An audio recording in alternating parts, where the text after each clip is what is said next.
You just see Texas in any game, and again, Kentucky used to be able to put up points in the past. 43.5 is crazy because it just feels like Texas is going to come in, play really good defense, and try to squeeze this game out. It'll be interesting to see because nothing got ailed from that victory last week. Texas is back. I'm just being facetious at this point. But if we see one of those performances 17-14 Texas. In the fourth quarter. Yeah, come on. Right? I mean, really. I mean, they got a gift last week. SportsGrid's College Football Today. Jamar Chase and T. Higgins, it looks like the Bengals fantasy pieces are back. What did you make of that Joe Flacco performance on Thursday night? Turning back time. Yeah, it was great for a guy like me with gray in the beard. I love seeing it. I love my representation. But at the end of the day, just from a wagering standpoint, if this continues, it'll give some consistency and it'll give some value back to those tools that you were mentioning on the Bengals. Fantasy Sports Today, only on SportsGrid. Defense is above average this year. And I think big picture, they're going to be probably the most consistent moving forward. The problem I have is this guy, Trevor Lawrence, big picture. You got to take the good, the bad, and the ugly. And the ugly sometimes is real ugly. He is not comfortable in the pocket on a consistent basis, and that's a problem. Pro Football Today, only on SportsGrid. We've had an undefeated regular season a couple times in the NFL. The Patriots, of course, did it before losing in the Super Bowl to the Giants. The 72 Dolphins, of course, did it en route to a Super Bowl win. But to go winless is harder than to win every single game. And my New York Jets are well on their way to doing this. The Craig Carton Show, only on SportsGrid.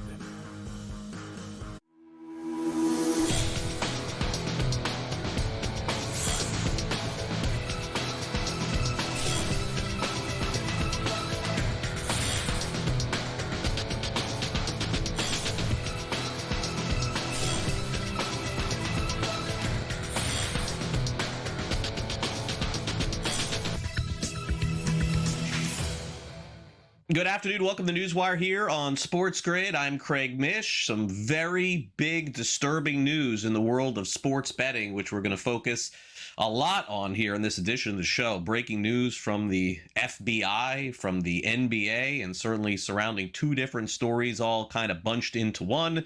We will get to that here on the show. Also, Robert Linehan will weigh in on the very latest in this new sports scandal that has broke in the past hour surrounding individuals allegedly betting on sports, on their own player props. Not the first time this has happened, but a bigger name involved. We'll get to that. Also break down the latest in the NFL. Of course, huge games this weekend in both college and pro. We'll break it down for you. Also, Gilbert McGregor joins us courtesy of Sporting News. I'm sure he'll weigh in on the story that we're about to discuss and also breaks down the latest in the NBA. Brady Cannon also on the contest coming up this weekend in the NFL, some college football as well. That and a whole lot more on this edition of the show, which is going to be, I think, very compelling for all of you. So without further ado, let's get to it. So the FBI this morning made several arrests, and they involve players in the National Basketball Association, and they also involve a Hall of Fame basketball player as well. So sort of incredible to unpack this. We'll try. Terry Rozier, who's currently a member of the Miami Heat, has been arrested. Allegedly had over $200,000 delivered to his home because he alerted folks that he was going to leave a game early, and you could bet on the under prop of his. And I suppose the FBI found people who indeed did this and delivered $200,000 to winnings on his under. And that is what the indictment alleges. Of course, this is illegal and also provides inside information in the sports betting world, which is also illegal. Terry Rozier arrested in this sports betting probe. That's not the only arrest that was made today. Chauncey Billups, who is the head coach of the Portland Trailblazers, has also been charged in an illegal poker operation tied to what they're saying has to do with mafia ties. These poker games allegedly operated illegally and were also rigged, according to the FBI, so the general public who were participating could not win. These are two separate cases, but both involving NBA figures won a player, won a current head coach of the Portland Trailblazers. Kash Patel of the FBI had a statement this morning on the arrests. But as you now know, individuals such as Chauncey Billups, Damon Jones, and Terry Rozier were taken into custody today, former, current NBA players and coaches. What you don't know is that this is an illegal gambling operation and sports rigging operation that spanned the course of years. The FBI led a coordinated takedown across 11 states to arrest over 30 individuals today responsible for this case, which is very much ongoing.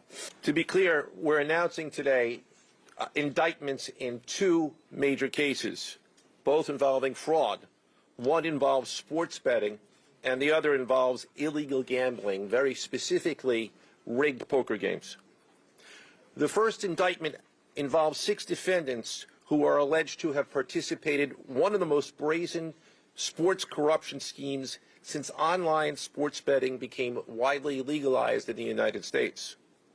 This scheme is an insider sports betting conspiracy that exploited confidential information about National Basketball Association athletes and teams. The second indictment involves 31 defendants alleged to have participated in a nationwide scheme to rig illegal poker games. These defendants, which include former professional athletes, used high-tech cheating technology to steal millions of dollars from victims in underground poker games that were secretly fixed.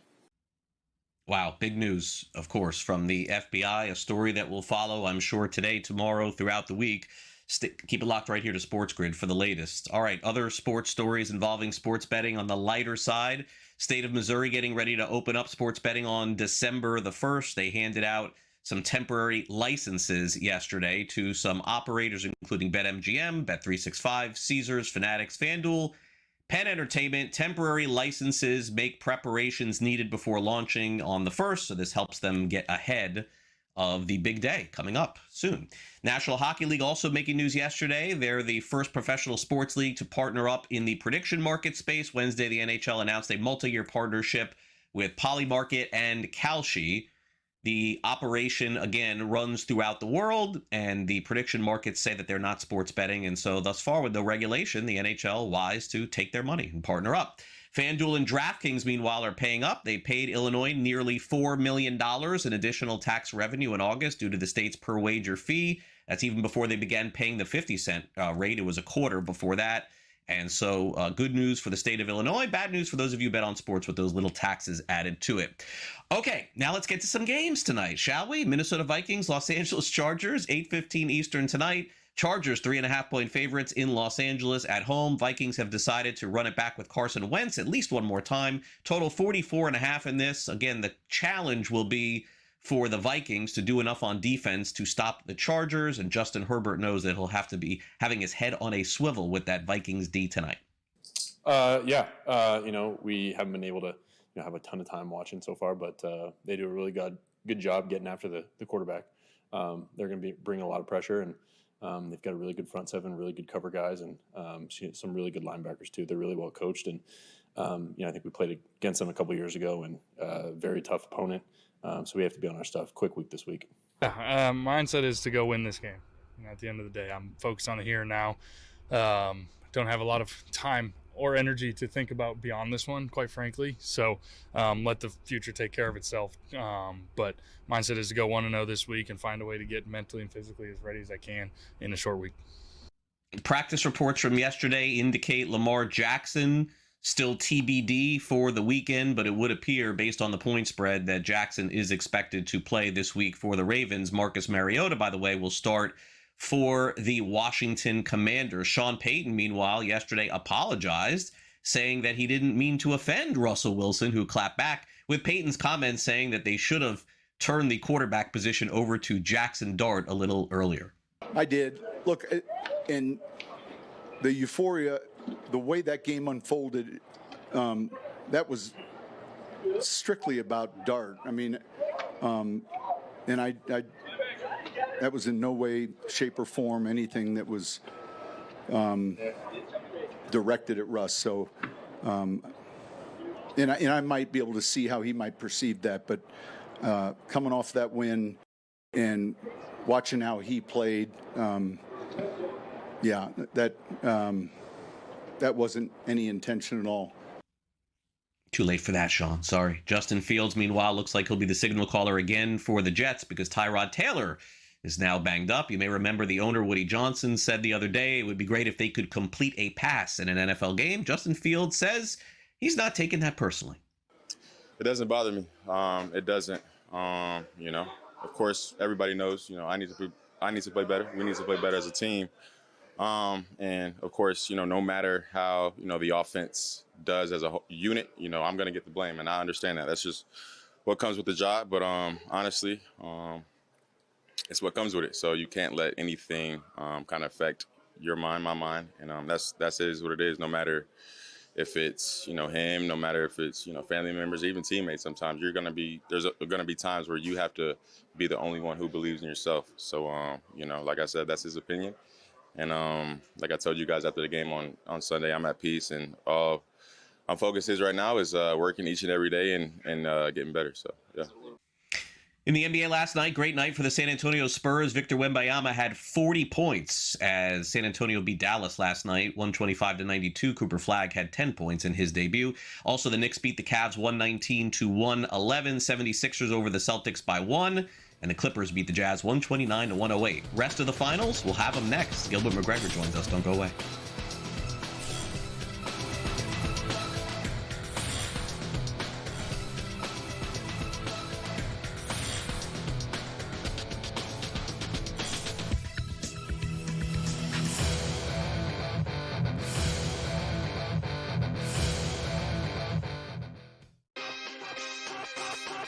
That Patrick Mahomes era, I'm not going to say it's coming to the end, but we've seen it slipping for the last 3 seasons. Even when they won the Super Bowl a couple years ago against the 49ers, they shouldn't have even made the playoffs according to the metrics that year. And I think they're continuing to decline a little bit. And I'm not ready to go get all excited because they beat the Lions. Hey, they also lost to the Jaguars. Game time decisions.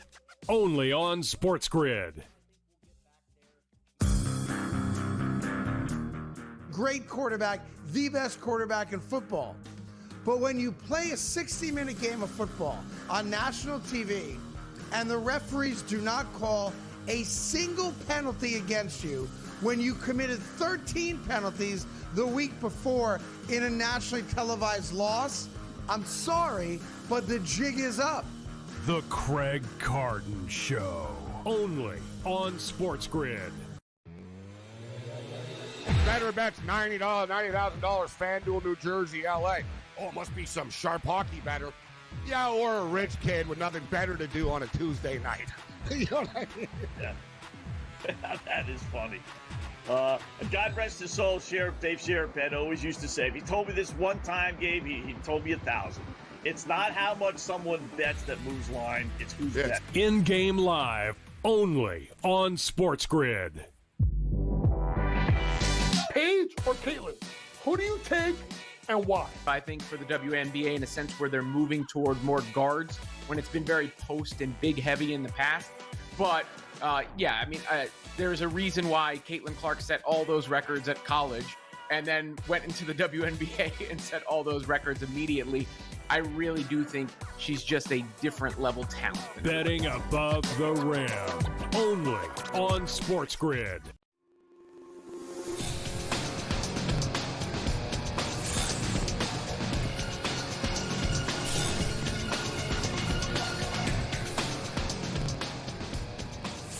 Welcome back to NewsWire. Gilbert McGregor joins us courtesy of Sporting News. He had all good plans to preview games with us here on the show and recap games, and hopefully we'll have some time for it. And let's also be honest here. We're learning about a story that just broke about 2 hours ago and trying to disseminate it and figure out some of the machinations, as they say, of the story, which is, Gilbert, the ugly part of, unfortunately, what has happened here is it would appear that a player, once again, in sports, was involved in manipulating his player prop. And it was Terry Rozier, according to the FBI. The other story with Chauncey Billups we'll get to, but, certainly completely different animal, as I would say here, with trying to break that down. But Let's get to Rozier here for a minute, Gilbert. I think that props are really the only issue, honestly, in college and pro and all of these other sports. Player props, I don't ever see these going away, and there's going to be a big fight over whether or not they should or should not exist. But unfortunately, this one huge bad apple is going to raise those questions again, I would assume. Yeah, unfortunate is the right word, Craig. First of all, good to be back here with the NBA season going, and I hate that we couldn't get 3 days through the season without something like this kind of hanging as a dark cloud over the league. We dealt with the Jonte Porter situation, and I know talking about that on here before, and other situations where the integrity of the league comes into a question. That is always the big concern when you have fans out there trying to enjoy the product with or without wagering on what's happening during the games. Now you're always questioning in the back of your mind, is this product, is it true? Is there some integrity behind it? And now the NBA is going to probably try to take a strong stance on this. Just in, as we were on here, Chauncey Billups and Terry Rozier will be on indefinite leave from their respective teams. So that's going to happen. I'm sure that the next step will probably be them having their contracts terminated if they are found guilty. Obviously, you have to let the due process play out. Sure. But regardless of what happens, the questions around it is definitely a stain on things as we're trying to enjoy the game, especially just given everything around us and the state of gambling in its relationship with the league and other professional sports leagues too. Yeah, and I guess I'll double down on this by asking Gilbert, and again, as somebody who really enjoys player props and gives that content here for the show, it would seem to me that a lot of the issues that have come up since sports betting was legalized and in many of the states around the country is it's just surrounding that specifically. Mm-hmm. So I kind of secretly wondered, can't we all still have a lot of fun if we just don't have the props? Like if that is the issue, like it seems to me there's just so many still fun options within the game in the first half. And I guess the counter would be, well, they could start manipulating that as well. But I haven't heard stories about that yet. Right. It's a little bit harder, just one person to manipulate the outcome that impacts 10 people, right? And like you said, we've talked about player props and other types of lines on here as well. And again, it's hand in hand, especially in this day and age with sports books essentially being in our phones or on our computers. So it's not going away, but it's trying to figure out ways to regulate it, to make it fun, to make it fair, to not impact the product on the court. And that's where it gets dicey. That's where it gets a little tricky. Is there a way to regulate the situation and put players, they're going to make an example out of anybody who's found guilty. We saw the lifetime ban imposed upon Jonte Porter. Whatever happens here, if an example is made and we can, I guess, breathe easy and rest easy, knowing that we won't have issues and things aren't being manipulated. But at the end of the day, these are human beings that are impacting what it is that people are wagering on. So there's always going to be a human element that you can never truly rule out with things like this. Yeah, making 15-20 million and then wanting to make an extra couple $100,000 on gambling. Something I'll never be able to understand, I guess.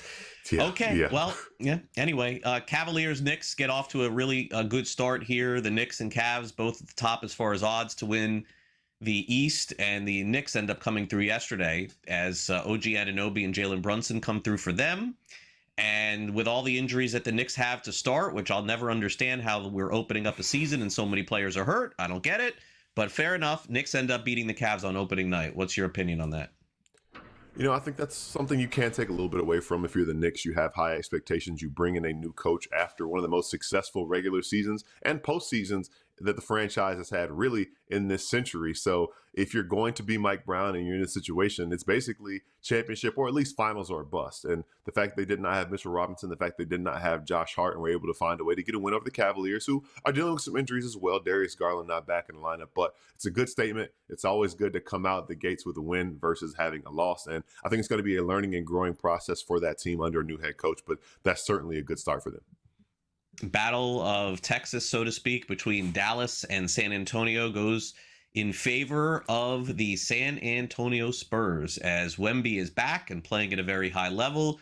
Missed some time, of course, last season. 40 points, 15 rebounds, 3 blocks, and most importantly, no turnovers. Look, Dallas is going to be a little bit of a work in progress, I think, here, mixing in some new parts, including Cooper Flag. But Spurs have to be really encouraged by what they saw yesterday. Spurs have to be very encouraged, and the rest of the NBA should be on notice, and quite frankly, they should be scared. Victor Wembanyama, first action in 8 months, and it looks like he is unstoppable. You talk about teams who probably have what it takes to make life difficult for him. It's a Dallas Mavericks. Derek Lively is 7'3". Anthony Davis is one of the best defenders in the NBA, and it did not matter one bit for Victor Wembanyama last night. The 40 points, the way he was getting it, step backs, turnaround jumpers, reverse dunks and ones, dunking from places you didn't think you could dunk the ball from. He's only getting better. I think he might be 7'5" now. He's listed at 7'5" now. It's just year 3 for him, and he hasn't played in 8 months. So he has an opportunity to lead this Spurs team to very high heights this season alone, but in 2 or 3 years' time, the rest of the league does not stand a chance. That's my biggest takeaway. Also, there's Cooper Flagg on the other side. They try to play him at point guard. I don't think that that's necessarily the right move for him, but he's learning in real time. We saw it work with Jason Kidd and Giannis Antetokounmpo a couple years from now, so maybe that's his goal, to kind of throw Cooper Flagg in the fire, allow him to figure some things out and become a better playmaker once Kyrie Irving's back in the lineup. Gilbert, before you go, let's give me your opinion real quick on a game tonight. Oklahoma City, the defending champs, of course, with a very close opening night against Houston. They're on the road tonight at Indiana. Big favorites of 7.5. We know the Pacers' best player not going to be on the court, probably for the majority of the season, if not all of it. Total of 231.5. What kind of Pacers team do you think we get tonight? I think the Pacers are going to really miss Tyrese Halliburton. Newsflash, Captain Obvious speaking here, but I think I like the Thunder in this game just because what they're good at doing is turning teams over. The Pacers have a lack of guard depth, so it's going to be on some of those other guys to take care of the ball. I'm not sure if they're going to be able to do that at the pace they like to play at. So give me Oklahoma City. Great stuff, Gilbert. As always, have a great rest of your week. We'll see you next week. Sounds good. Looking forward to it. We'll be right back.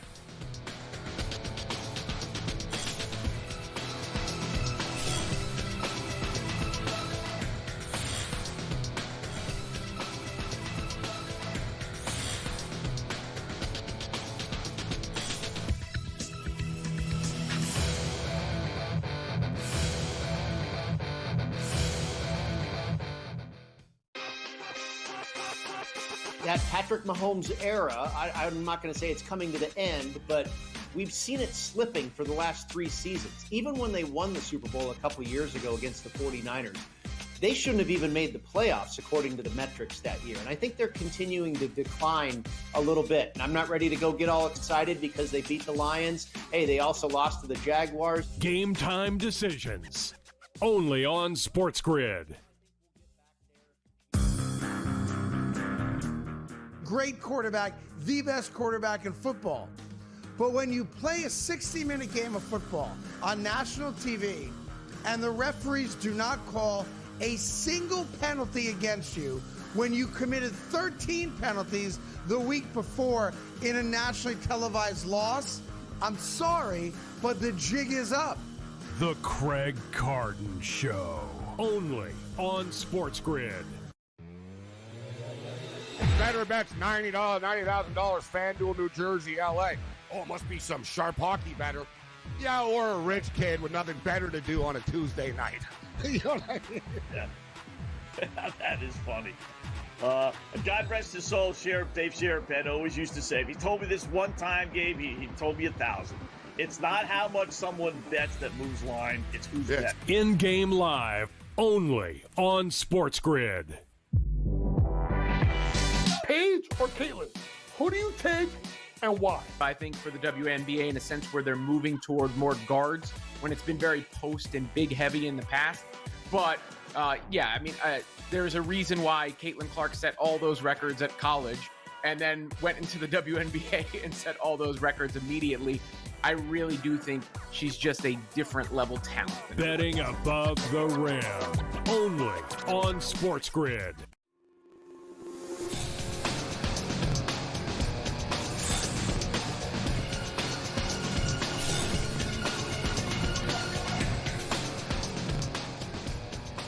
Welcome back to NewsWire here on SportsGrid. Big games in the National Football League coming up this week, and certainly some questions about some teams, including this matchup between Philadelphia and New York. Also, Aaron Rodgers facing off against his old team, and how the Ravens will perform after making some internal changes. Let's get to it. Time now for the SportsGrid Sound Off.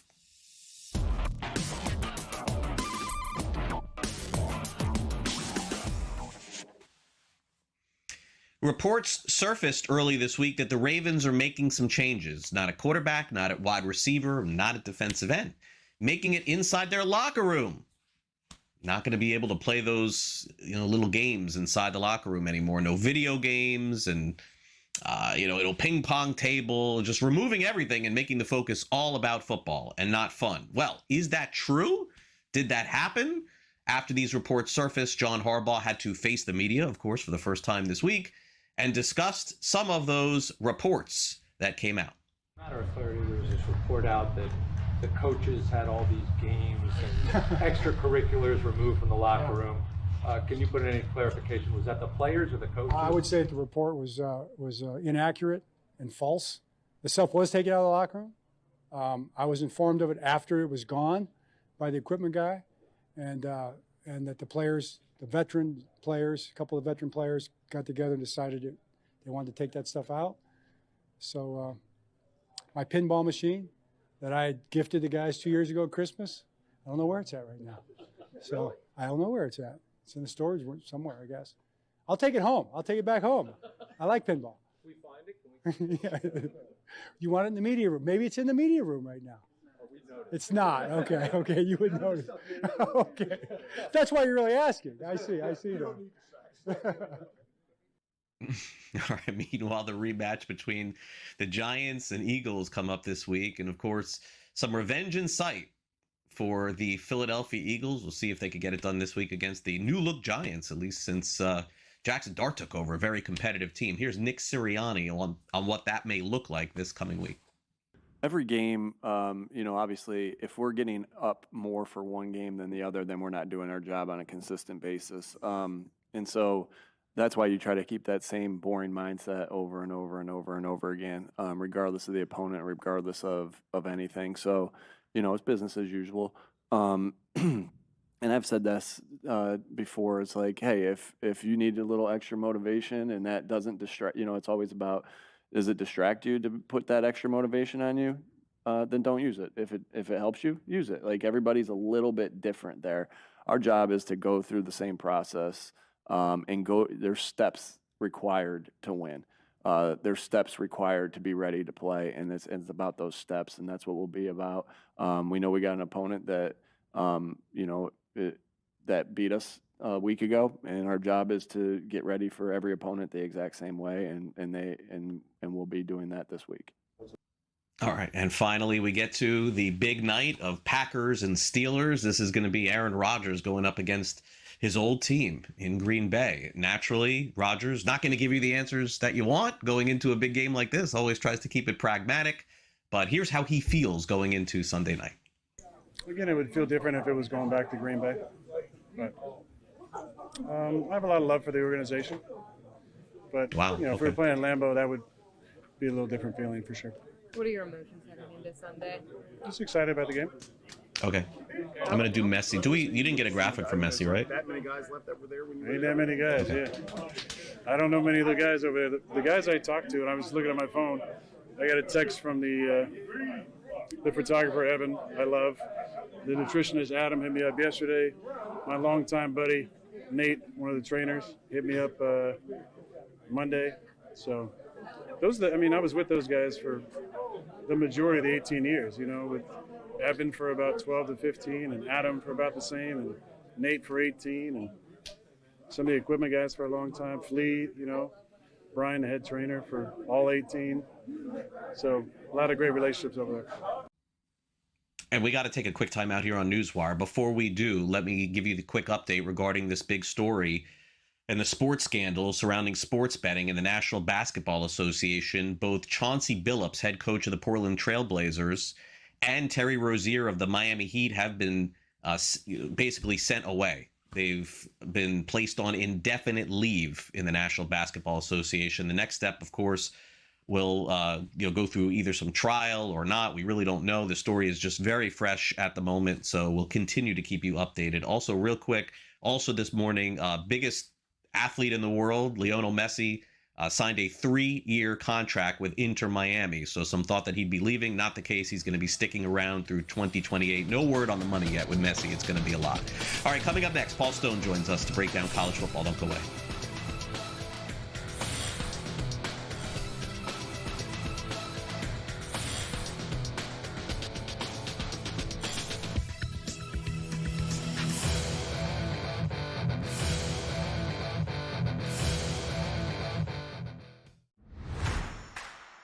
The best part about it is that they're just going about handling their business. I was listening to Arvell Reese and his literally like 5-word sentences about himself and some of the things that Caleb has been talking about. The dudes are just so locked in here about just doing their job and not worrying about all the other things and awards. They know all those happen when you go win and you win decisively. The Bobby Carpenter Show, only on SportsGrid. Baker Mayfield is the most important player on the Tampa Bay Buccaneers, and they are in first place right now, looking dead in the eye of home field advantage throughout the playoffs. They play in a bad division. They're going to win a lot of games, and they're the best fourth-quarter team, or at least the 2-minute warning team in all football. So, don't sleep on that. The Craig Carton Show, only on SportsGrid. Awesome and monumentous win against Oregon. Texas has saved their season. Texas has given themselves life to potentially crash the college football playoff party. For OU, a loss to Texas shouldn't be the end of your season. And yet with that remaining schedule, it feels like it could be. Books certainly pricing it that way. A lot of movement off of the Red River rivalry. Game time decisions, only on SportsGrid. Paige or Caitlin?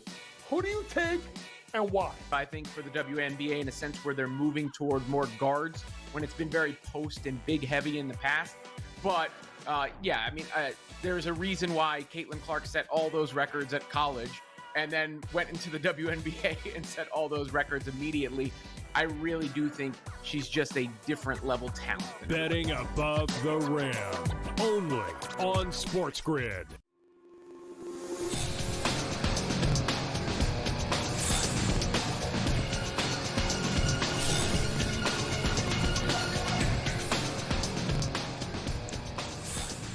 Welcome back to NewsWire here on SportsGrid. Great to have Paul Stone back in the house ahead of a big week again in college football as he gives us his opinion on some games. And is a lot of fun to talk to here ahead of the week. And Paul can, of course, be found on social media and also over at Paul Stone Sports if you want to get involved in college football the remainder of the season with Paul, and college basketball coming up as well, too. Paul, great to have you back here on the show. Let's dive into it because I know that you love breaking these games down. I want to give you your proper amount of time here. We got Missouri taking on Vanderbilt. How about those Commodores? 3:30 p.m. Eastern, 2.5-point favorites. One of these two teams, Paul's going to feel really, really good about their college football playoff chances after the week. I got to tell you that. 2.5 is the line, and also total 52.5. Best season that I can remember for Vandy in a long time. Does that continue this week?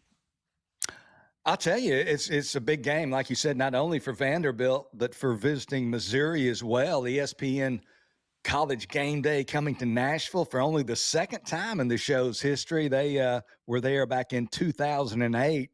Vandy upset Auburn on that occasion, 14-13, and season kind of went downhill for the Commodores from that point, for whatever that's worth. But, looking first of all, at Missouri, this is a team that kind of waltzed out to a 5-0 start against a fairly manageable September schedule.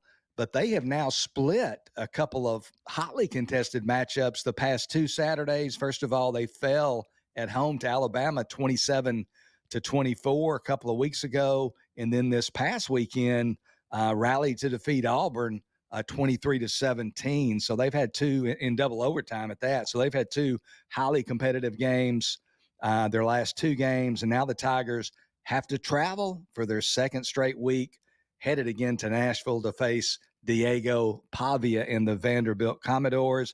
The main advantage, kind of the impetus for my handicap here, siding with the Vanderbilt side, is at that critical quarterback position. I just love Diego Pavia. I give him a healthy edge over Missouri's first-year starting quarterback, the transfer from Penn State, Bo Perbula.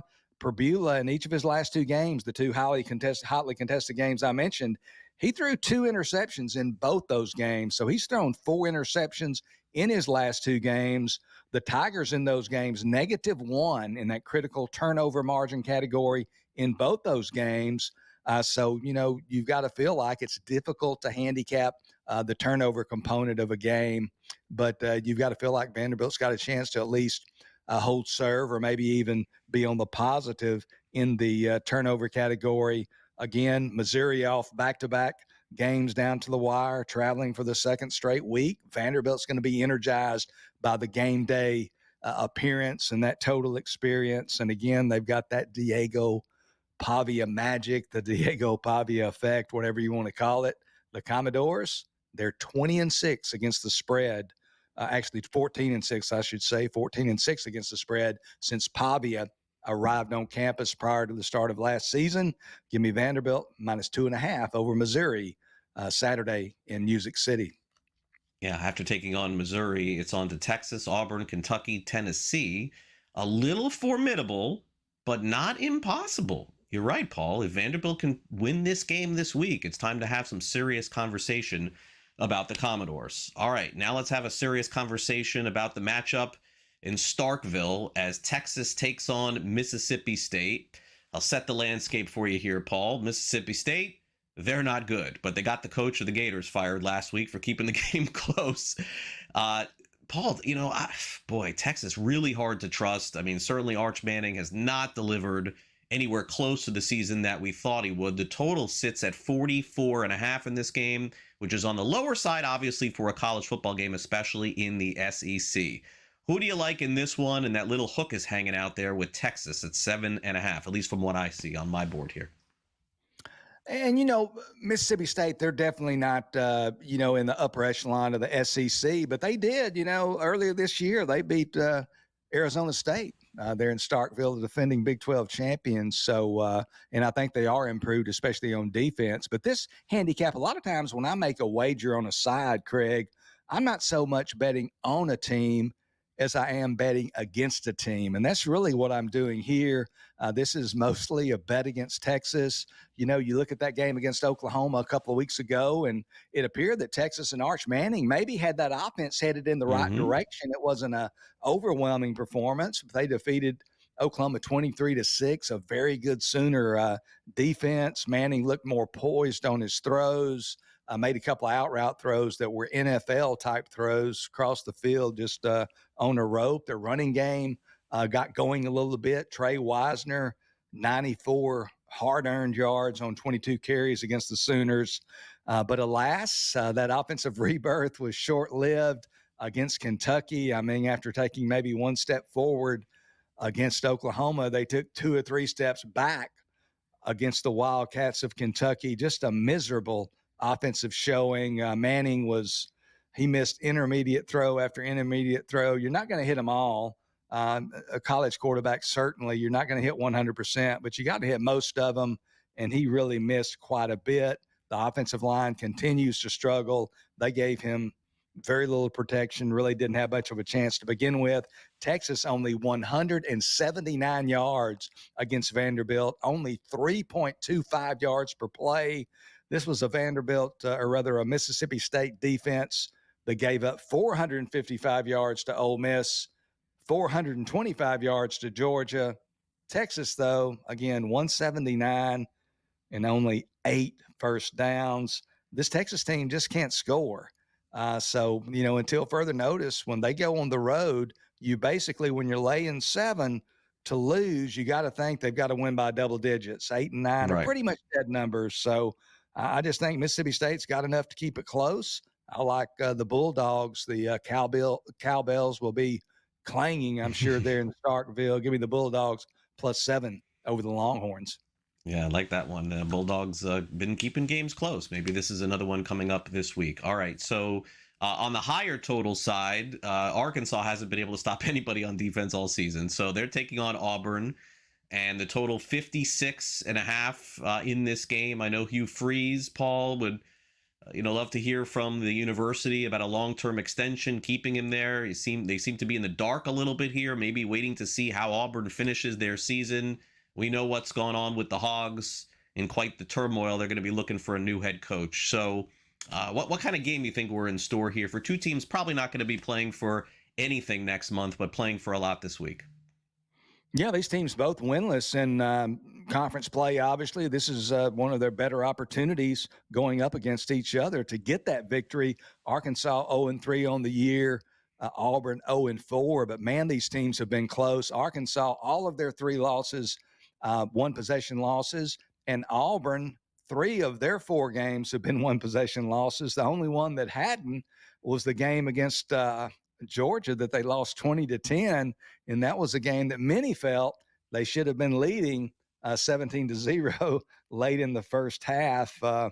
Did he fumble or did he not? But in any case, they go on to lose that game to Georgia 20-10. So these teams both winless. Somebody's going to get off the schneid in conference play on Saturday in Fayetteville. I think it's going to be the Razorbacks.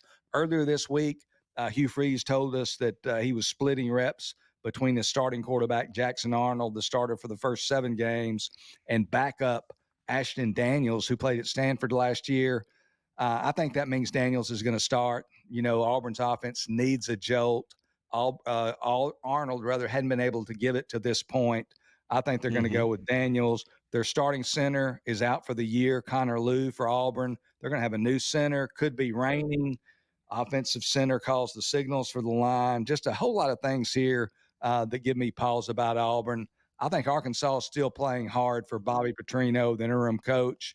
Taylor Green, I think he's going to put up huge numbers against Auburn, a good Auburn defense. Give me the Razorbacks -1 over Auburn Saturday in Fayetteville. Good luck with all the plays, Paul. Appreciate you coming on, and we'll check in again. I know a much bigger week in college next week. Thanks for coming on. Hey, thanks for having me, guys. Have a great weekend.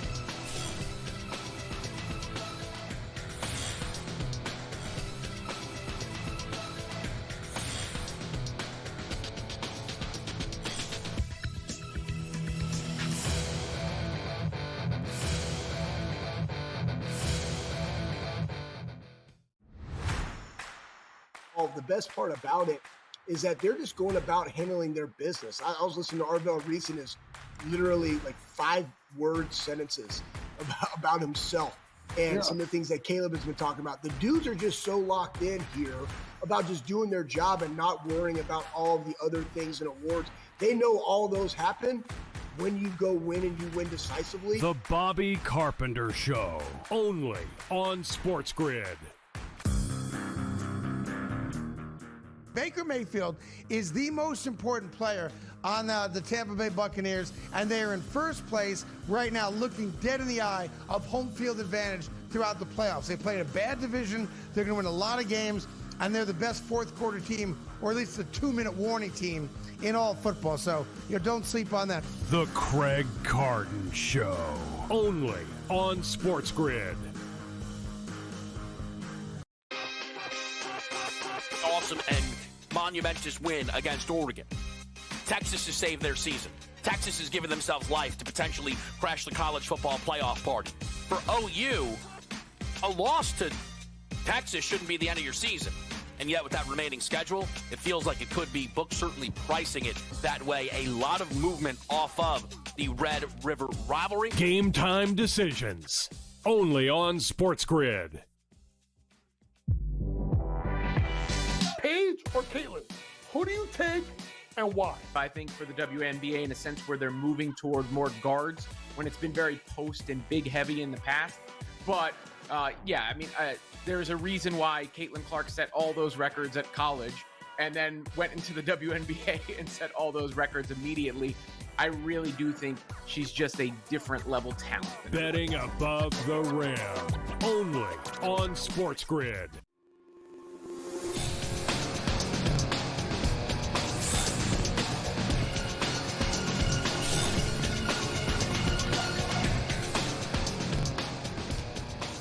Donnie Rightside is with us. The World Series is on deck. So naturally, we're going to break that all down with Donnie. But I would be remiss if I didn't at least ask Donnie, who is an integral part of our network, his thoughts on this big sports betting scandal that is out there. Just, got to do my job here, Donnie, and ask you, who's been in this business for decades, just sort of how you feel about this story. It feels like, look, the Ohtani stuff, who the heck knows what really happened there, honestly. And then the Jonte Porter story, this was an insignificant player in the NBA. Terry Rozier, Donnie, is going to end up making in the NBA. I'm pretty sure like $100 million, and he was willing to bet his under or have people bet the under on his prop for 200,000. This is alarming in the landscape of the NBA, because then this removes the thought process of these guys are making so much money they're not going to get involved in that, because that was always the excuse, and I felt good about that too. So now I wonder what the reaction is from you, what you kind of see. I know it's fresh and it's kind of just putting thoughts together here, but I definitely feel like I got to ask you that to start.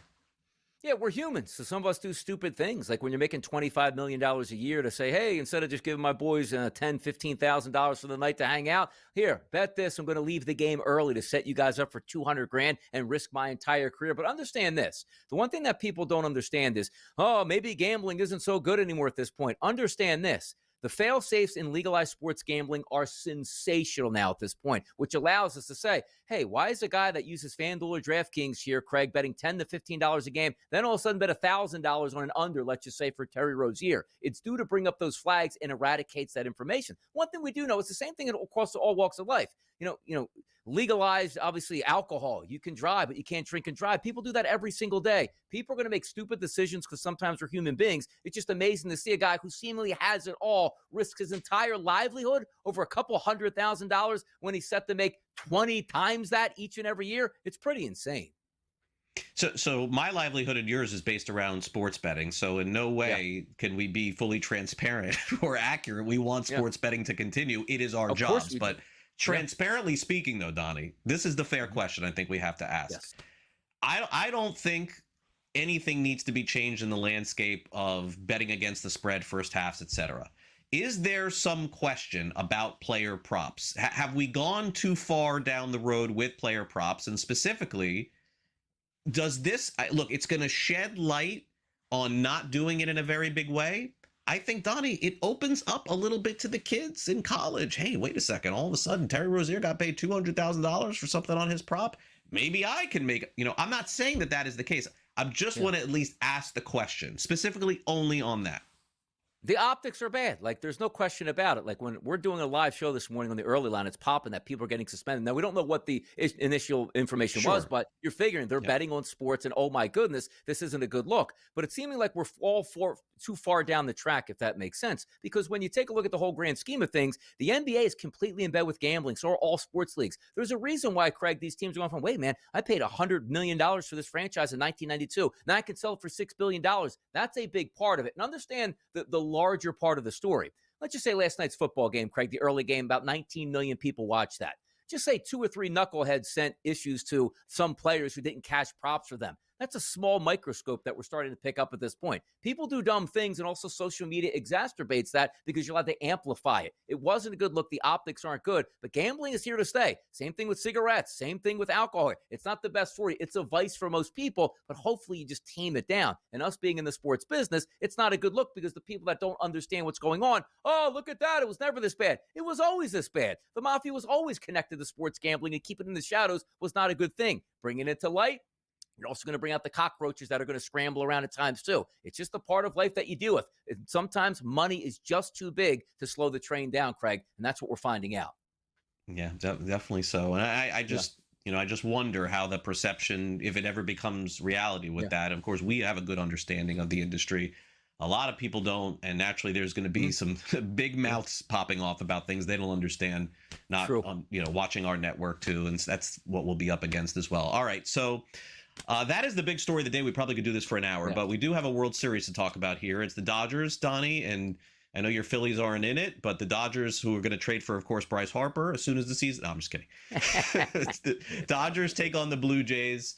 Back-to-back champs in baseball don't happen all that often. That Yankees dynasty of the core four, 98 through 2000, that was the last time. Blue Jays, of course, going back in the 90s with Jack Morris and company, and that Joe Carter hit, and then the big red machine. So Dodgers are overwhelming favorites.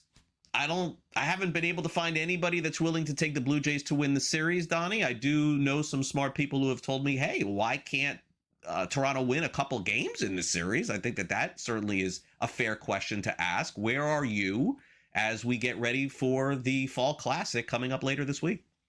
I do think the Dodgers win, but Craig, your point is salient here where you say to yourself, how many games can the opposing team win, which is the Toronto Blue Jays? We talk about in the handicapping business, regression to the mean. You can't have the Dodgers say, we're going to go into every single game, Craig, and give up 3 hits and maybe 1 run and walk away with victories. Yes, they have better pitching than Toronto here, but sooner than later, something has to give. And the one thing you like is the struggles at the plate, like let's just say with the Philadelphia Phillies, they're notorious for we're either going to hit a home run or we're not going to score any runs. How about the Toronto Blue Jays with that high batting average in the playoffs? This could be the perfect team to go up against LA. And also understand this, it's a 2-3-2 format, but the first 2 games are in Toronto. You have to ambush the Dodgers. You have to push the Dodgers, but they haven't had any resistance yet in this actual run in the playoffs straight through to the World Series. Get them down 0-1 in a series. Let's see what they're made of on the road and get that crowd into it. But I cannot take the Toronto Blue Jays for the specific point I'm going to make right now, Craig. Game number 1, the Dodgers are throwing Blake Snell. Toronto's like, yeah, we don't know who we're going to go with. That's you're supposed to know exactly who you're going with and send your ace out on the mound. That's the issue we're running into, and that's why the Dodgers are favored,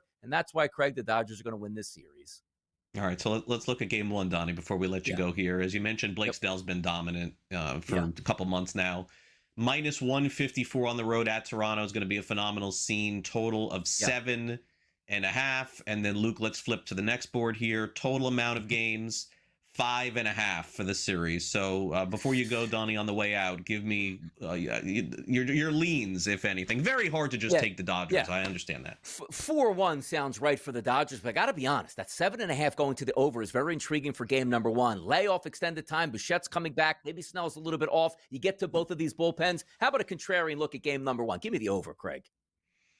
Donnie, great stuff. We'll break down Philly's offseason as soon as the World Series is over. Thanks again for coming on. Hit me right in the heart. Hit me right in the heart, Craig. Why do you got to do that? We'll be right back with Robert Linehan. Don't go away.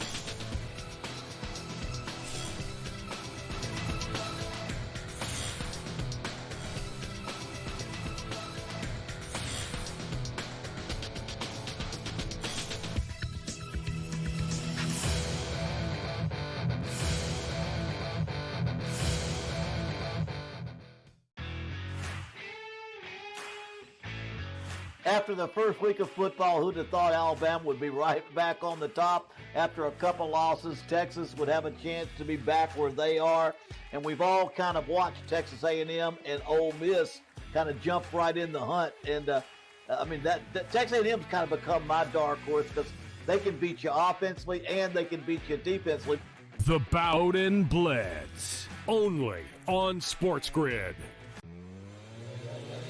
Better bets, $90, $90,000, FanDuel, New Jersey, LA. Oh, it must be some sharp hockey better. Yeah, or a rich kid with nothing better to do on a Tuesday night. You know what I mean?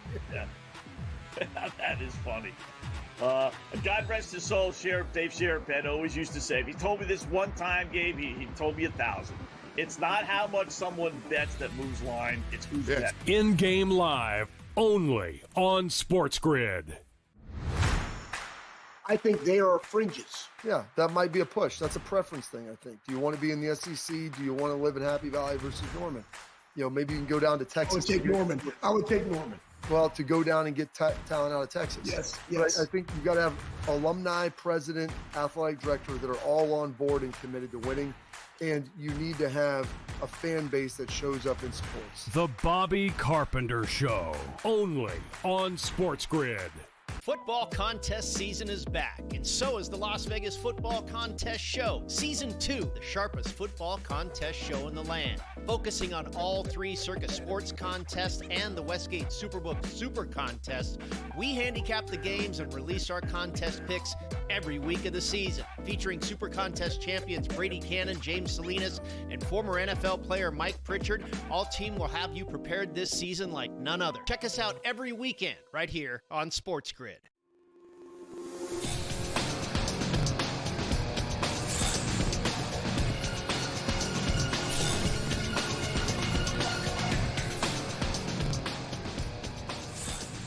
Welcome back to NewsWire here on SportsGrid. We're going to have Robert Linehan joining us from Sport Radar. He wasn't scheduled to be here on the show today, but given the big news released by the FBI about this sports betting and looks like illegal other sports ring by a former NBA player and head coach, we wanted to bring him in to get his thoughts. Robert, you'll be busy covering this, I'm sure. Let's start off with Terry Rozier, whose lawyers say that he's going to fight this and that they gave him no warning, which is a weird statement to make, saying complaining about the warning. They wanted to make example of him. I think the FBI also outlined that this is not going to be popular because he's a player in the NBA, and Chauncey Billups, by the way, a very prominent former player in the NBA, an NBA head coach. So your thoughts 3 hours into this story. Let's begin there. Thanks for having me on, Craig. I'll try and give you the details of what I know, just bearing in mind that this is really the work of an investigation on both the sports betting and illegal poker scandals that we'll talk about from a multi-year investigation from the FBI. So what we know so far is Terry Rozier, obviously of the Heat, is basically involved in the same type of sports betting scandal that actually involves some of the same players as former Toronto Raptors center Jonte Porter. If you remember his case, it's a similar one to Rozier's, in which several gamblers knew that Rozier was going to pull himself out of a March 2023 game when he was a member of the Charlotte Hornets. A number of bets were placed on several unders for Rozier, which resulted in thousands upon thousands of dollars of wins. Obviously, these were flagged by integrity monitors as suspicious, and Rozier has actually been under investigation by the federal government since January. Everything came to light this morning when ESPN's Shams Charania started tweeting out that first Rozier had been arrested, and then Chauncey Billups had been arrested, and then Damon Jones had been arrested for their roles in either the sports betting or poker scandals that we'll talk about. I listened to the press conference from the FBI and the Department of Justice. It seems like this is, like I said, it's very similar to the Porter situation, and it involves a lot of the same people that were involved in the Porter situation. Porter, as you know, pled guilty to wire fraud charges. He's awaiting sentencing. And, I imagine, I won't speculate on what will happen with Rozier, but he will be arraigned later today in Miami federal court, and we'll see what happens as more information comes out. Robert, do you feel, just from your reading through this, that from what Rozier's lawyer is saying, that they wanted to make a big spectacle of this, and that the NBA, if found to be guilty, will be looking to do something serious with these players? Because the bottom line is this is the highest profile player that has been involved in this. And I know Billups is for something completely different, but the Rozier news is really interesting because it wasn't that long ago where they said that they looked into it and found nothing. Sure. I'm not going to speculate on whether or not they want to make a splash with this. I've seen some people say that, this was sort of a way for FBI Director Kash Patel to, basically trumpet this great job that they did and the FBI did. But you are correct in that it is certainly the highest profile player. I mean, I'd say not many people outside of Toronto knew who Jonte Porter was before he became front and center for his sports betting scandal. Rozier has certainly been a high-profile player in the league, and he, if he does face these punishments or he is found guilty, it will be a high-profile case. You're right about Billups. I mean, he's a member of the Hall of Fame. He was involved with a poker scandal where Italian mafia members rigged games that they promoted that would be attended by himself and former NBA player and coach Damon Jones. So it's really nothing that the NBA wanted to see this morning. Certainly is going to be front and center for the next coming months as more details come out. And it's not going to be great for everyone that's involved, including the Robert, thank you so much for spending some time with us here on the show. We'll catch you again. Thanks again for coming on. Thanks, Craig. Always a pleasure. All right, Robert Linehan of Sport Radar. Brady Cannon is up next with the contest picks. Don't go away.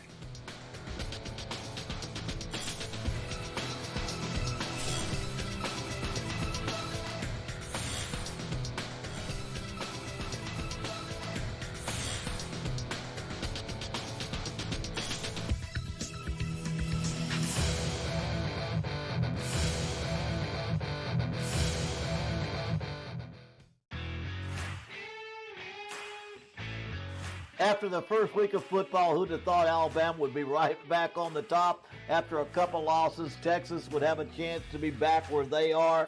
And we've all kind of watched Texas A&M and Ole Miss kind of jump right in the hunt. And, that Texas A&M's kind of become my dark horse because they can beat you offensively and they can beat you defensively. The Bowden Blitz, only on SportsGrid. Better bets $90,000 FanDuel, New Jersey, LA. Oh, it must be some sharp hockey better. Yeah, or a rich kid with nothing better to do on a Tuesday night. You know what I mean? Yeah. That is funny. God rest his soul, Dave Sheridan always used to say, if he told me this one time, Gabe, he told me 1,000. It's not how much someone bets that moves line, it's who's betting. In-game live, only on SportsGrid. I think they are fringes. Yeah, that might be a push. That's a preference thing, I think. Do you want to be in the SEC? Do you want to live in Happy Valley versus Norman?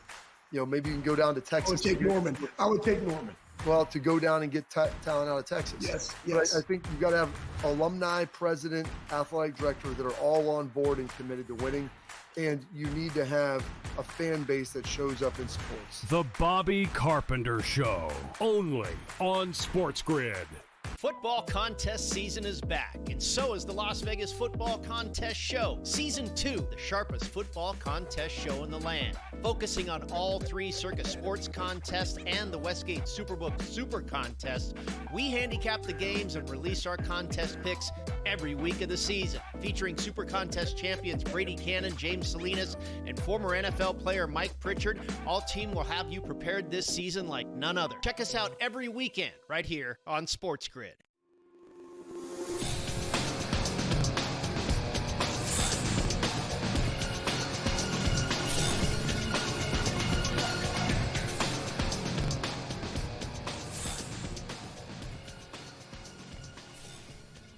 Always great to catch up with Brady Cannon, who's going to break down the very latest in the sports contest, of course, with the Super Contest and Circa. And certainly a lot of fun to do this each and every week, Brady. My pick of the year did not come through, so I'm very sad with the way the Titans played last week. And gonna have to wait for Mike McDaniel to get fired to back the Dolphins and make up for it or something like that. But great to have you back here on the show as we take a look. Let's take a look at the Super Contest. Let's start off there. The consensus for the second straight week is over 500. Browns, Lions, and Seahawks. Those were the 3 winners this past week. Browns, Lions, and Seahawks. Chargers did lose. They were -1.5. And the only thing that I would say about the Saints is why would people be backing the Saints in this contest? I'm not really sure. But Brady, how did things go last week? I'm just catching up with you here on this stuff.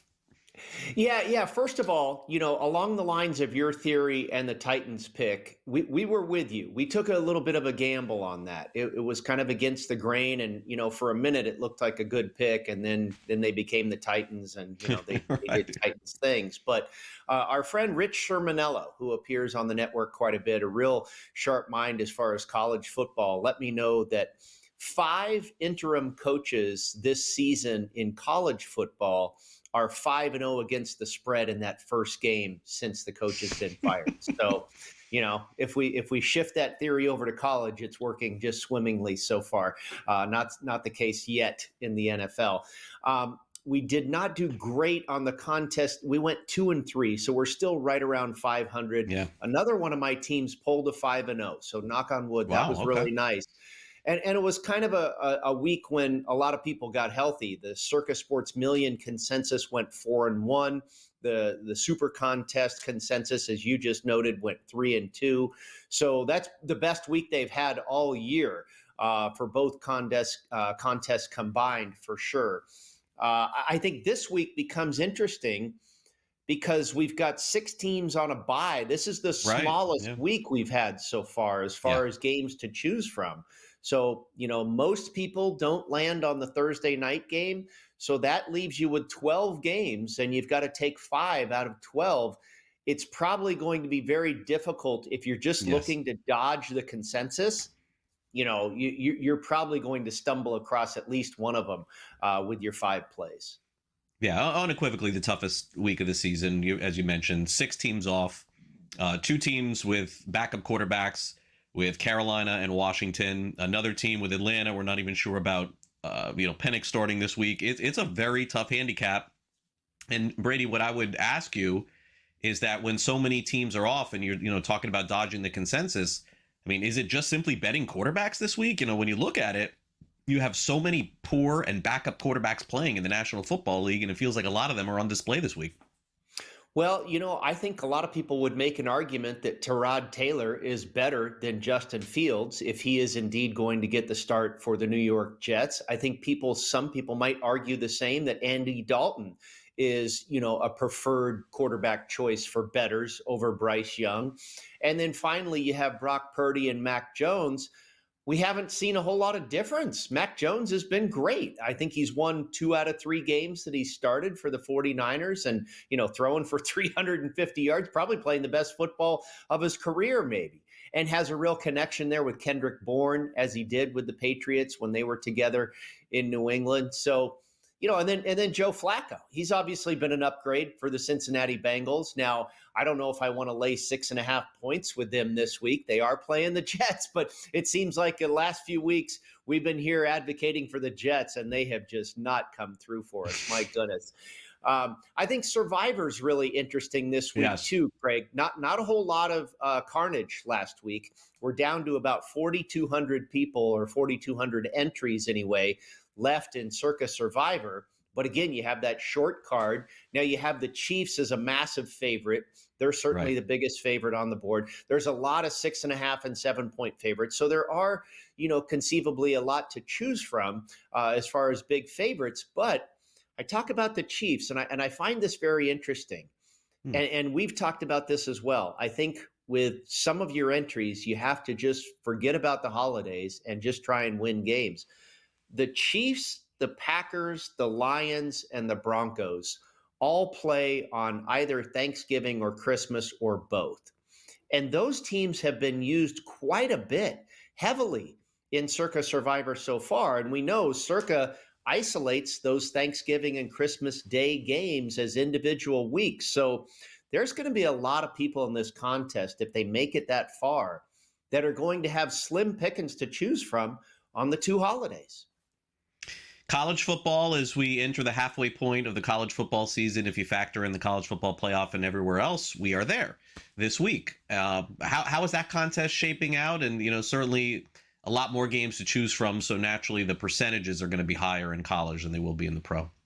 Yeah, we took it on the chin last week, went 2-5, our worst week of the year, I believe, in college. Now, it was only 1 game less than the consensus. The consensus went 3-4. So it's not like we lost a ton of ground to the field, but, we were on a roll with a couple of weeks of 5-2 in a row and then slip. And, this college contest is much shorter. There's not as much runway as the NFL, where you're playing for 18 weeks. I think the college contest only has about 7 weeks left to go. I mean, you pretty much go until about Thanksgiving or so, and then I think you're done.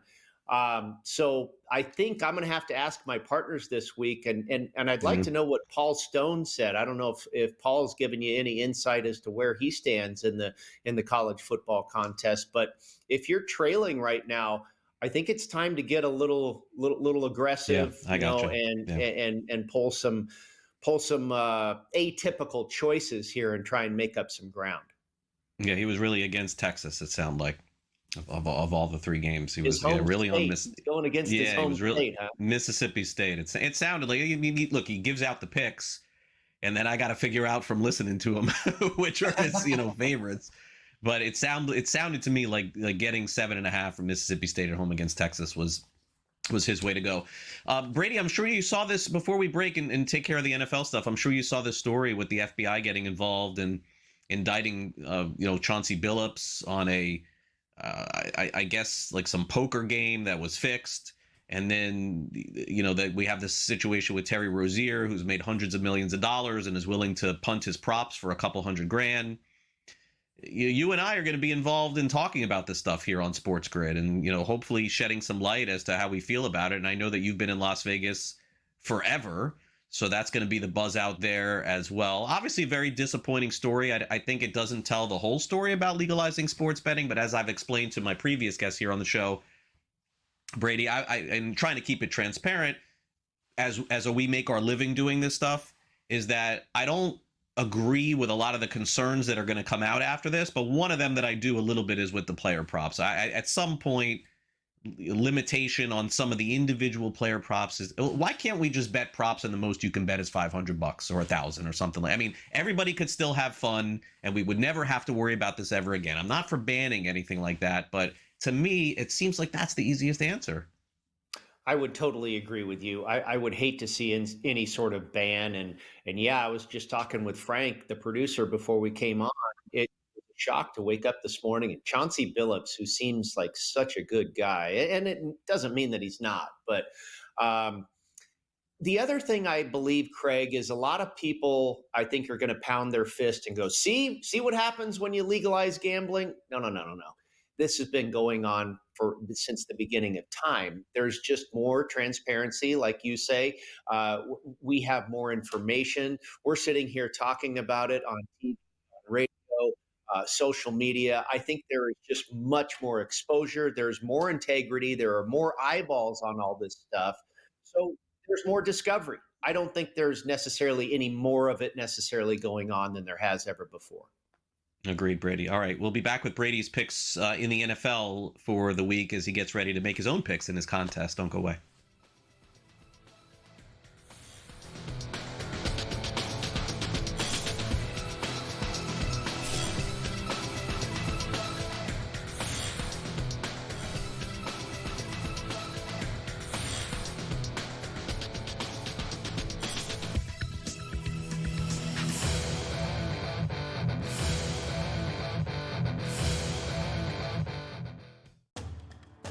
You just see Texas in any game, and again, Kentucky used to be able to put up points in the past. 43.5 is crazy because it just feels like Texas is going to come in, play really good defense, and try to squeeze this game out. It'll be interesting to see because nothing got ailed from that victory last week. Texas is back. I'm just being facetious at this point, but if we see one of those performances, 17-14 Texas in the fourth quarter, yeah, come on, right? I mean, really? I mean, they got a gift last week. SportsGrid's College Football Today. Jamar Chase and T. Higgins. It looks like the Bengals fantasy pieces are back. What did you make of that Joe Flacco performance on Thursday night? Turning back time. Yeah, it was great for a guy like me with gray in the beard. I love seeing it. I love my representation. But at the end of the day, just from a wagering standpoint, if this continues, it'll give some consistency and it'll give some value back to those tools that you were mentioning on the Bengals. Fantasy Sports Today, only on SportsGrid. Defense is above average this year, and I think big picture they're going to be probably the most consistent moving forward. The problem I have is this guy, Trevor Lawrence, big picture. You got to take the good, the bad, and the ugly. And the ugly sometimes is real ugly. He is not comfortable in the pocket on a consistent basis, and that's a problem. Pro Football Today, only on SportsGrid. We've had an undefeated regular season a couple times in the NFL. The Patriots, of course, did it before losing in the Super Bowl to the Giants. The 72 Dolphins, of course, did it en route to a Super Bowl win. But to go winless is harder than to win every single game. And my New York Jets are well on their way to doing this. The Craig Carton Show, only on SportsGrid.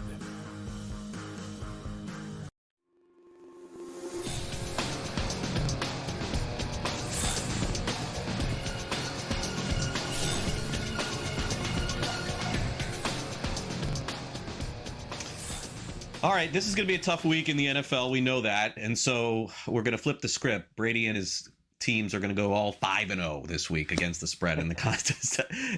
I know you're overdue for a huge, huge week. I know it's going to happen for you guys soon. But this is not a game that I think tonight a lot of people are going to be focused in on, to be honest with you, just because there's a lot of uncertainty here. The Vikings are going to start Carson Wentz again.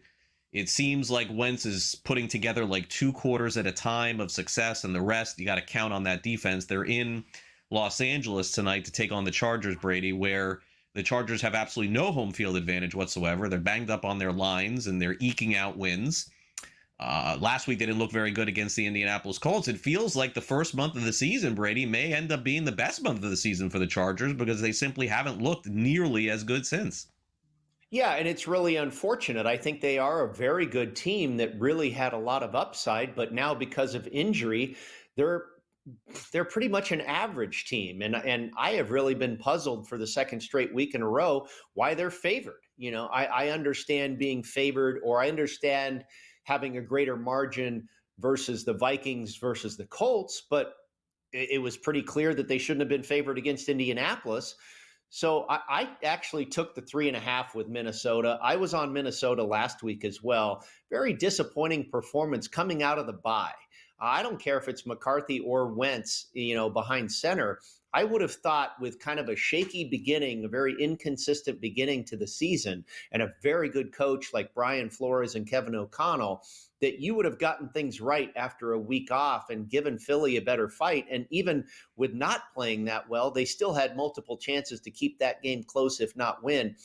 I feel like they're going to get it right this week against a much easier opponent, probably in the grand scheme of things. And we talk about injury. I mean, the Chargers are literally playing third and fourth stringers on that offensive line. They don't have a running game. Khalil Mack is now out for what was a very good pass rush.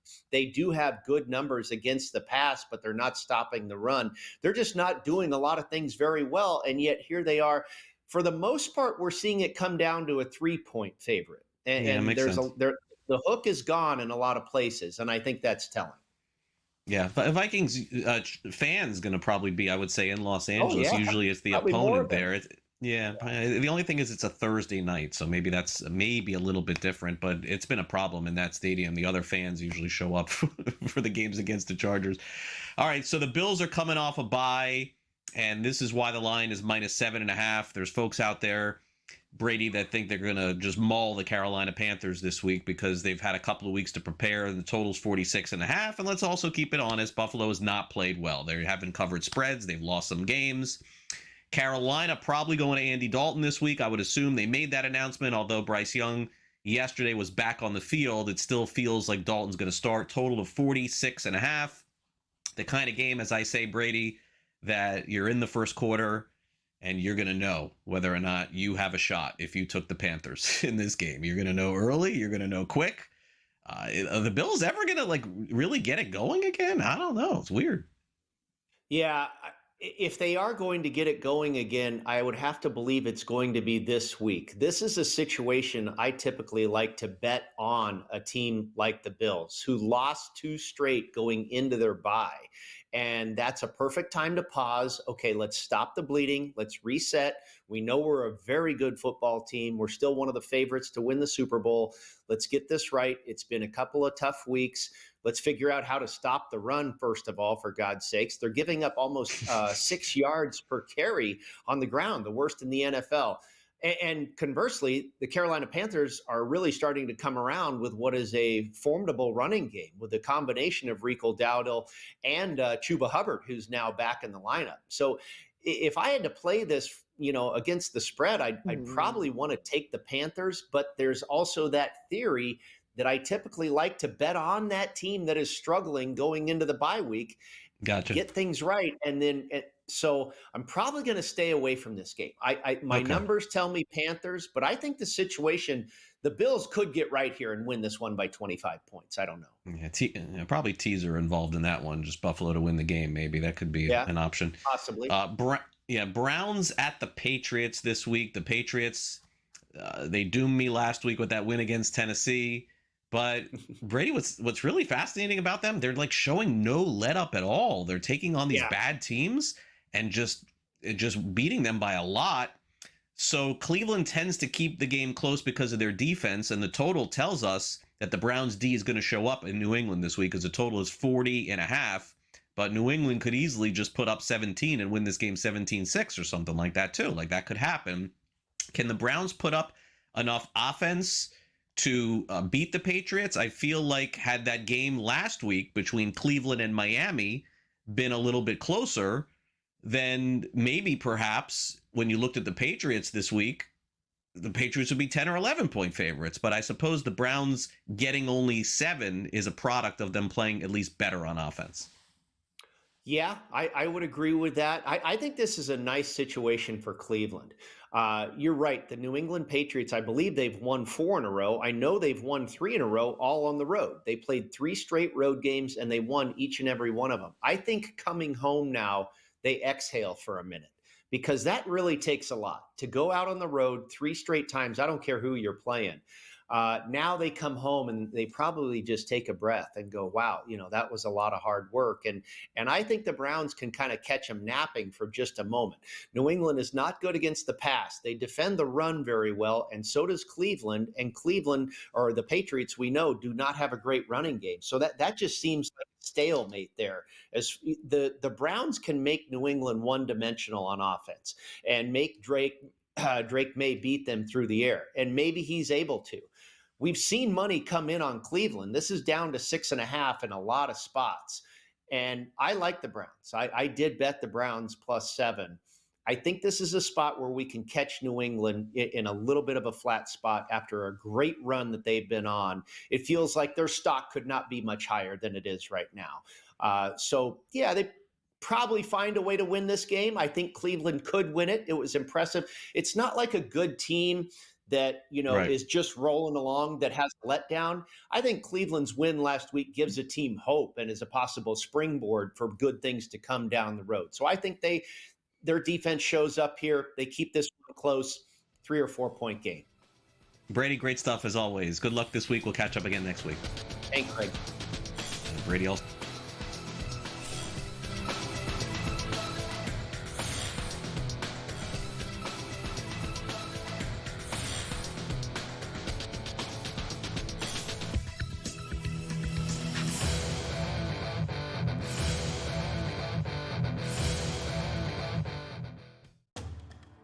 You just see Texas in any game, and again, Kentucky used to be able to put up points in the past. 43.5 is crazy, because it just feels like Texas is going to come in, play really good defense, and try to squeeze this game out. It'll be interesting to see, because nothing got ailed from that victory last week. Texas is back. I'm just being facetious at this point, but if we see one of those performances, 17-14 Texas in the fourth quarter, yeah, come on, right? I mean, really? I mean, they got a gift last week. SportsGrid's College Football Today.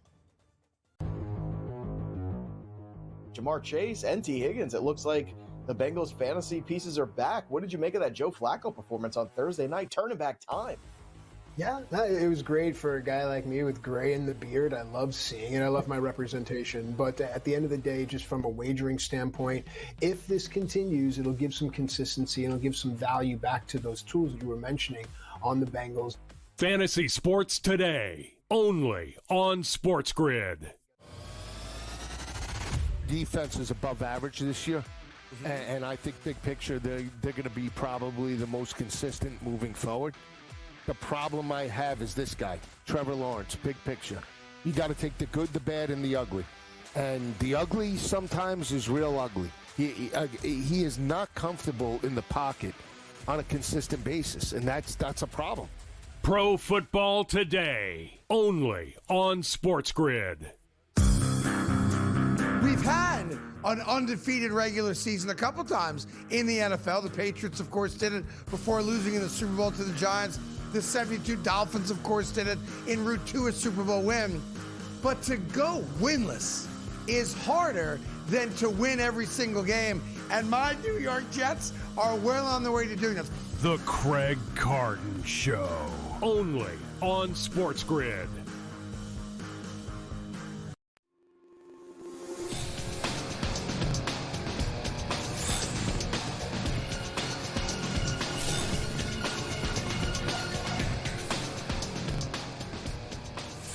Welcome back to NewsWire. Thanks for sticking around today on this show where we've had just quite a bit of news outside the world of sports playing and more of the world of sports betting, and certainly keep it locked right here. Game time decisions, in-game live with the very latest. This is going to be a story we'll be following and seeing whether or not some of these improprieties actually become true, real, as they are, certainly want to give the benefit of the doubt. Innocent until proven guilty with Chauncey Billups and Terry Rozier, but obviously the optics of all this not very good. Thiago Splitter, who is was the assistant coach in Portland, now going to be the head coach, at least interim, while Billups is away on leave, because clearly they're not going to allow him to coach the team while this investigation and this indictment comes in. All right, we'll wrap up the show with some funny news in the world of baseball. Actually, two funny stories to start with. One involving the Los Angeles Angels, one involving a future World Series champion who's going to get a ring no matter who wins. I'm going to tell you who that is as we continue on and actually wrap up the show with some last licks.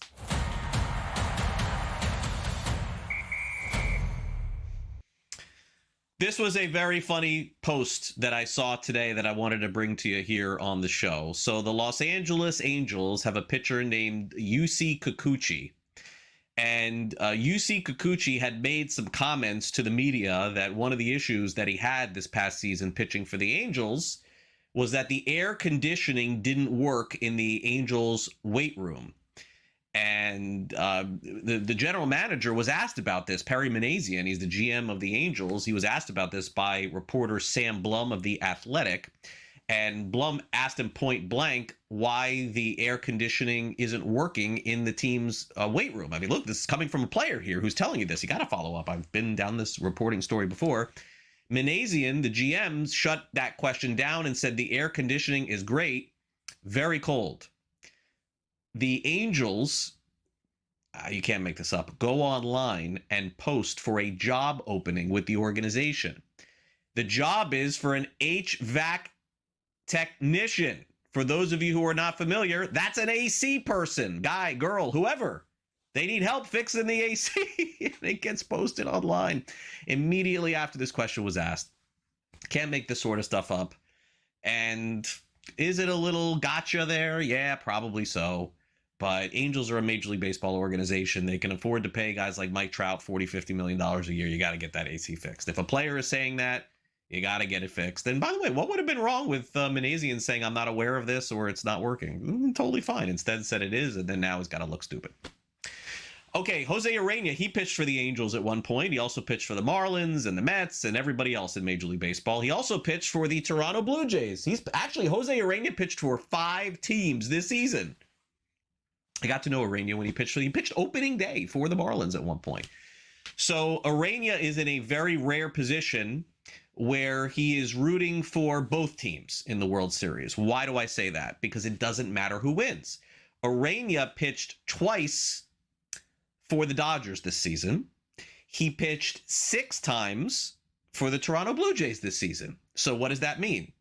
Folks, if you play in the major leagues for a team that wins the World Series, you're eligible to receive a World Series ring. And also the players will vote on what kind of financial share you get for playing on the team. Now we know Urena, no matter what's going to get the lowest share possible. So he's going to get paid. And in all likelihood is going to get some form of a World Series ring for playing on the team. That is incredible. Congrats, Jose Urena. You're a World Series champion no matter what. Finally, we end with my favorite topic of all, the Pro Bowl in the NFL. Can they just get rid of this already? Why do they keep trying to change it? The Pro Bowl went from Hawaii to Orlando to a practice to a game to skills to a scrimmage. And now the Pro Bowl is not even going to be on the weekend anymore. That's how little they care about this. It's moving to Tuesday night of Super Bowl week. What? The Pro Bowl, just do away with the game. Is somebody making money? Somebody has to be making money off the Pro Bowl. I don't get it. So it's going to be Tuesday night of Super Bowl week. Good luck getting anybody to play in the Super Bowl Tuesday night of Super Bowl week. It's the only thing the NFL generally gets wrong every year is this. That's it. Everything else they do is perfect. The Pro Bowl it's a wrap on that, but this year they're going to try on a Tuesday. Good luck with that. That'll fail. Maybe that's the end of the Pro Bowl. All right, that'll do it for our show today. Don't forget, Game Time Decisions and In-Game Live covering Thursday Night Football. World Series, got to wait one more day for that until tomorrow. Thanks to all our guests here on the show, including Robert Linehan, who made a last-second appearance with us here. Also, thanks to Brady Cannon of SportsGrid and Gilbert McGregor of Sporting News as well. Thanks to our director, Luke, for my producer, Frank. I'm Craig Mish. Thanks to Donnie Rightside for coming on, too. You know, normally Frank puts all of my guests here in the show, and my rundown didn't shift over far enough. Gilbert, Paul Stone, Donnie Rightside, Robert Linehan, Brady Cannon. I'm Craig. Have a great one.